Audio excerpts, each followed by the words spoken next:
Hey, what's up, everybody? BDF44 coming at you with another video. All right, so I might be getting myself in a little trouble by mentioning this trade rumor because I may have to turn around and do another video if it actually happens, which it looks like it could actually happen.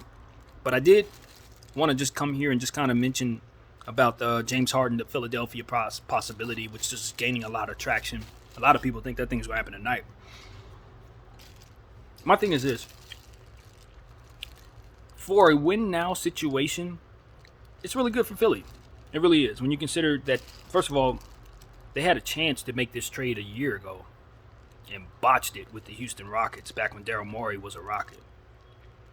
So this would make Daryl feel a lot better about making that trade.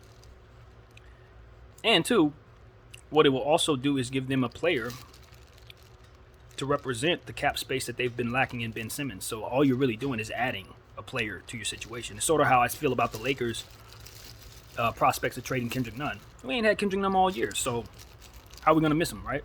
That's how you look at Ben Simmons in terms of this year's roster. Bringing James Harden in, it does nothing bad for you at all.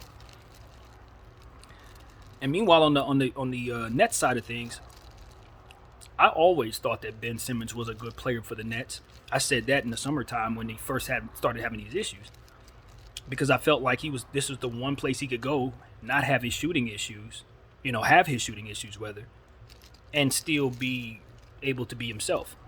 Since they're so cap strapped between three players, Ben Simmons can be that defensive player that they don't have on their roster right now. Somebody who can guard bigs, smalls, whatever you need. He's one of the best defenders in the game.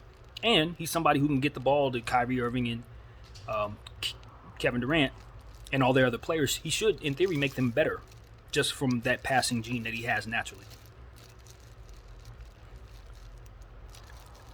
Throughout the summertime, I also was saying that I didn't think Ben Simmons was a player that you allow to come onto your books based on the circumstances of him, all that's going on with that situation. I felt like you shouldn't be giving up nothing of value to acquire him because he's a salary dump. He's got his issues of what have you. And most importantly, you understand that the Philadelphia 76ers were going to be needing to let go of him. But since things have transpired as they have, the Philadelphia 76ers haven't actually, in theory, really needed to get rid of him. Because Joel Embiid and Tyrese Maxey have played so well. Seth Curry and all those guys make a very good team. They haven't really missed Ben Simmons like you would think they were supposed to. Now we've gotten to a point where Ben Simmons has lost so much money and all this stuff is gone as it's gone. They haven't really been able to get back in a position to where they got him wanting to play there. So I think I might have actually been wrong after all. Even though the way I thought I was looking at it was right, I was saying they should trade him for John Wall. At the end of the day, waiting was the best move for the Philadelphia 76ers after all. Not the easiest thing for me to say, as bad as I felt that was a decision. The bad a decision as I thought that was, right?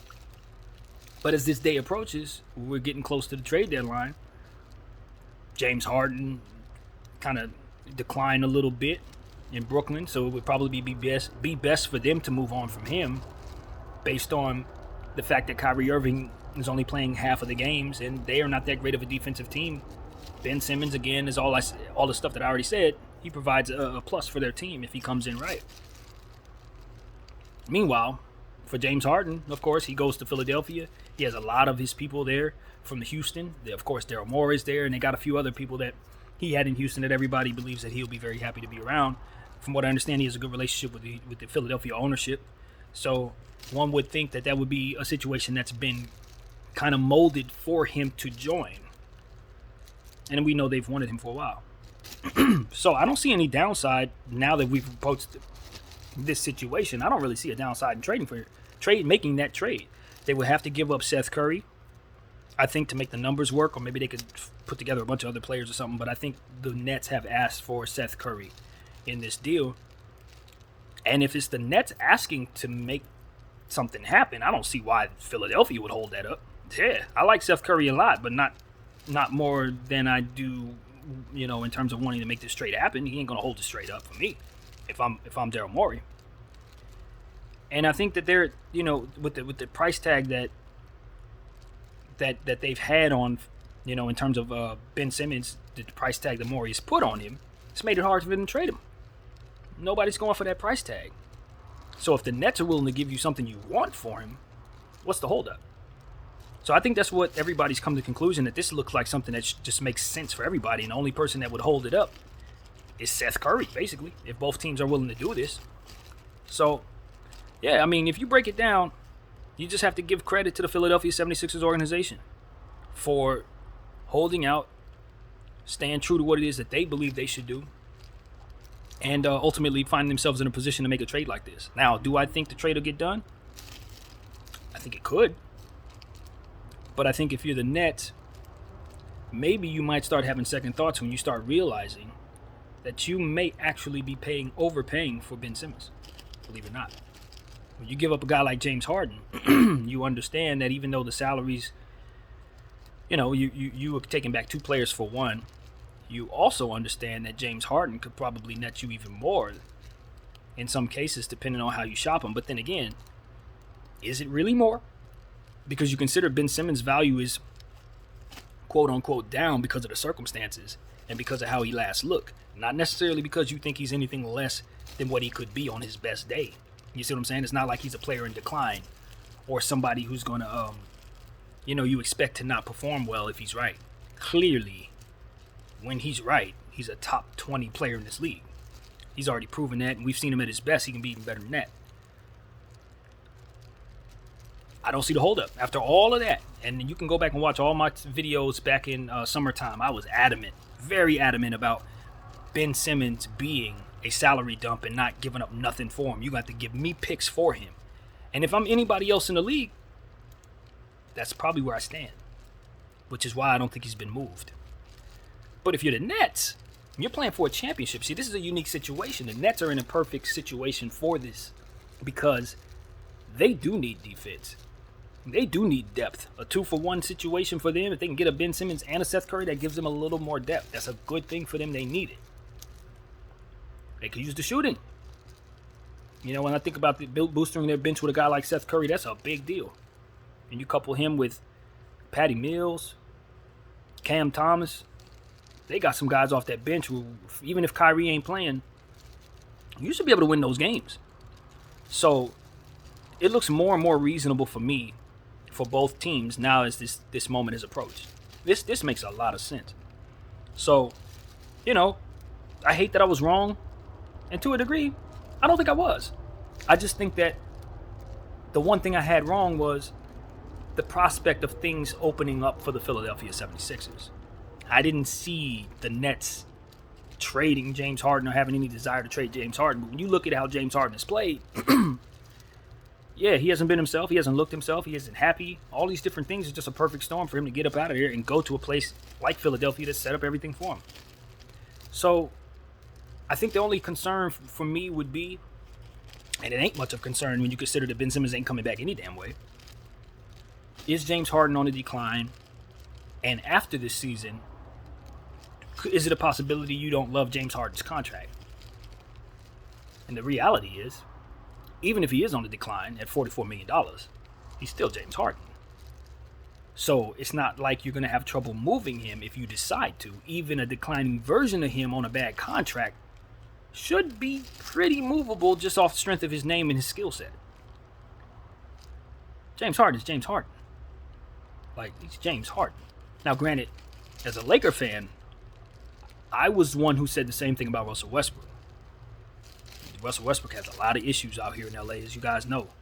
And issues that we probably should have foreseen based on his numbers, based on the awkwardness of the fit, and etc. James Harden has never been accused of being a great defender, but he ain't going to be the problem that Russell Westbrook is, even as he declines.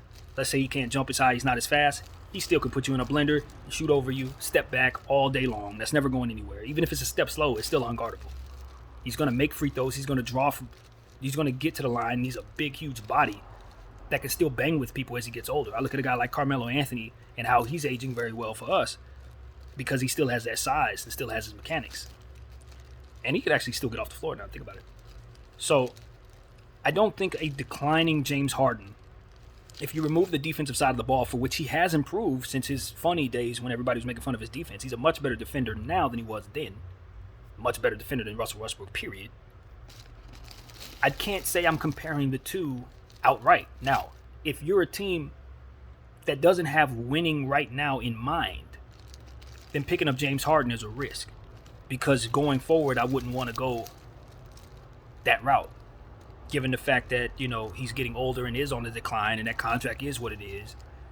You don't love that if you're, say, a rebuilding team like the Pacers or something. It's not the most ideal way forward if you're rebuilding. But a team like Philadelphia, who's trying to win right now, who has Joel Embiid playing his MVP level, on an MVP level, and Tyrese Maxey, who hasn't been paid yet, who's playing great. You don't care about tomorrow. If you're Philadelphia, you want to win right now. And right now, Joel Embiid and James Harden are going to give the East a hell of a run for it.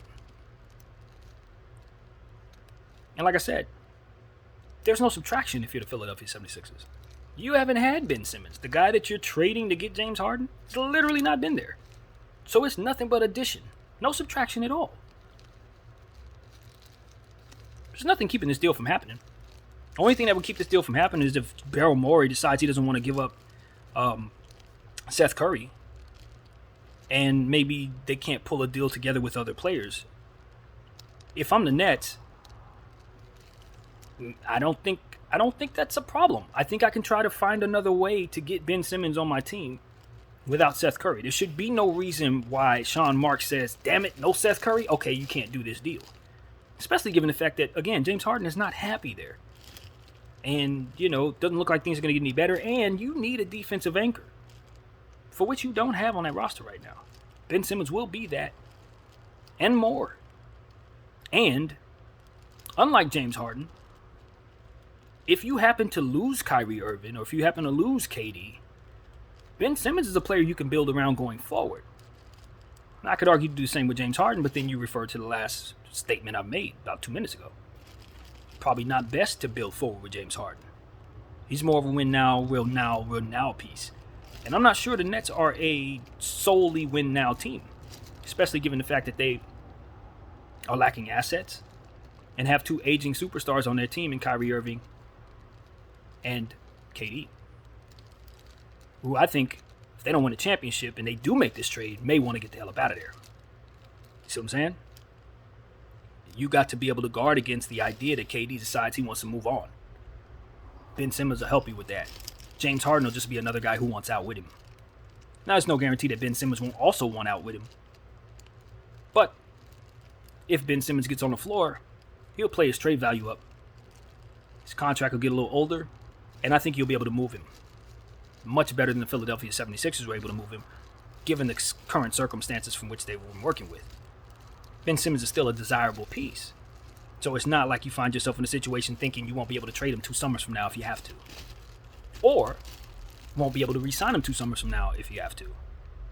So, there's nothing keeping this trade from happening. I think the Philadelphia 76ers should be willing to give up Seth Curry. And I think the Nets should be willing to do a deal if Seth Curry isn't involved. So there's nothing keeping this from happening in my mind. I think it's time to do this. And, we'll see what happens. I think the thing you wonder about is if Daryl Morey is going to outprice himself even in acquiring James Harden. And the reality is, nope. You know why?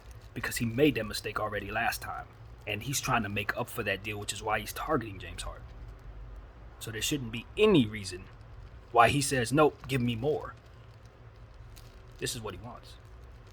My name is BDL44. Thank y'all for watching. I'm out.